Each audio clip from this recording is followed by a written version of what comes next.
বিসমিল্লাহির রহমানির রহিম। সূরা ফাতিহার ফজিলত। সকল প্রশংসা আল্লাহর জন্য, সুবহানাল্লাহ, যিনি সকল সৃষ্টি জগতের মহান পালনকর্তা। আল্লাহু আকবার। যিনি পরম করুণাময় ও অসীম দয়ালু, সুবহানাল্লাহ। যিনি কর্ম ফল দিবসের মালিক, আল্লাহু আকবার।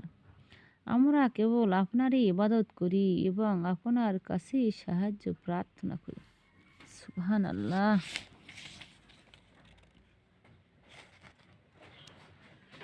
আমাদেরকে সরল পথ প্রদর্শন করুন, সুবহানাল্লাহ। যে সকল লোকদের পথে যাদেরকে আপনি নিয়ামত দান করেছেন, সুবহানাল্লাহ, তাদের পথ নহে যারা আপনার গজবে নিপতিত ও পথভ্রষ্ট। আমিন।